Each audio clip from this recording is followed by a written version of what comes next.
Okay then guys, so have you ever wanted to make your sword completely invisible, or make yourself partially invisible? Well, today you can. We've got two spells today, which is the Unseen Form and the Unseen Blade. Now, I'm not too sure what the bonus is for having a Unseen Blade. That makes no sense, but it is pretty cool. Although the Unseen Form works really, really well. What this essentially does is it makes you sort of invisible. What this means is you can get a lot closer to ads without them seeing you. Although if you get too close to them, they will still see you. But what this does is it gives you a bit of a range border. So we're going to be heading over to this location here, and this is located in the top left part of the map. This is above the swamps, so this is going to be a little bit further into the game than most, but we're going to be heading over to this area here. Now, there's supposed to be a tower, although there isn't, and we have to find 3 lighted rune sigils to be able to do this. Now, we're going to go to the first one where you guys are going to find a map, and this map is going to locate the other 2, and these aren't always as simple as what you may think. The first one will always be sort of like a visual, you can see it straight off hand, and it intrigues you.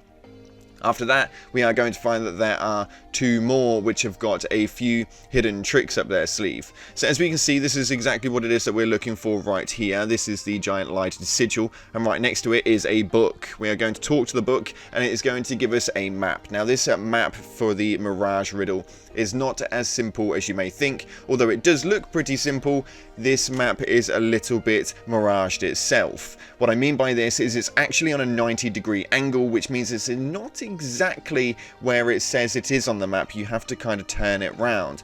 What this means is we've got 2 locations we need to find, and we're going to show you how to get to those today. So the first one, you are going to want to follow my route right here, and it is going to be just off the cliff edge, further on the left-hand side. You want to head towards this cliff face, roughly south, and then follow it all the way round. You are going to find the next one. Now, these are not always as simple as they may seem. There are going to be some ads that do form, so be careful, because they have got a bit of a whack about them. They are a little bit strong, although they take an absolute bash in. They don't have much health, but you can take them out quite quickly. So be careful, because they will repeatedly respawn, which, as you'll see in the video clip, it actually took me a few seconds to figure it out. So you want to kind of take 1 or 2 of them out and then run and get the sigil and then move on to the next location, because otherwise, like me, you're going to find out that actually they just respawn no matter how many times you take them out. It is actually kind of clever, although relatively frustrating to say the bloody least.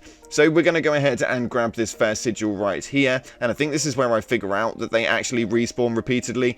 It kind of wound me up a little bit, so we took this one out and then continued on with the sigil. While you're doing the sigil animation though, don't worry, you are immune, such as most things. And then we're going to head on over to this location right here, which is location number 5 on my map.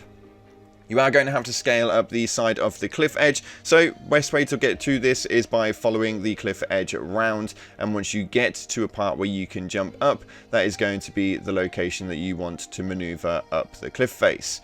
We are going to make our way around, and this one is not as easy as the other one per se. There's not just a couple of ads, there is another route method. It is going to be a hidden one. What this means is that the stone is going to be an illusion. We've all seen these numerous times, although generally they're walls.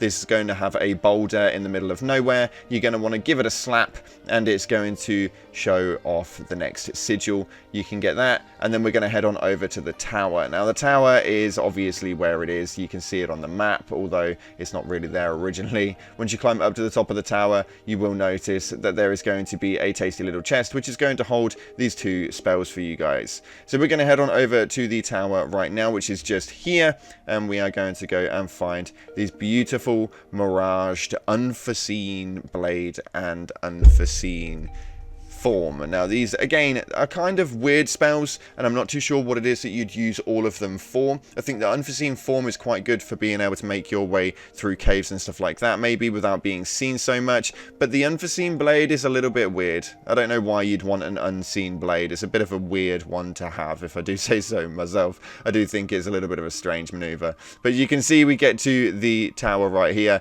and you are going to find the final book, and it tells you to touch all 3. So obviously that's meant to be where you start, and then it gives you a bit of an insight as to what it is you can find.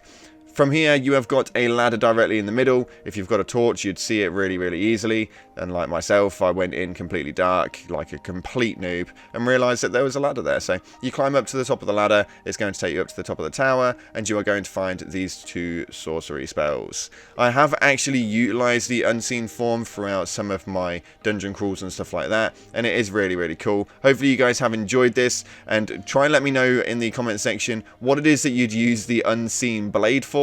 I'm really intrigued to know exactly what that would do for you.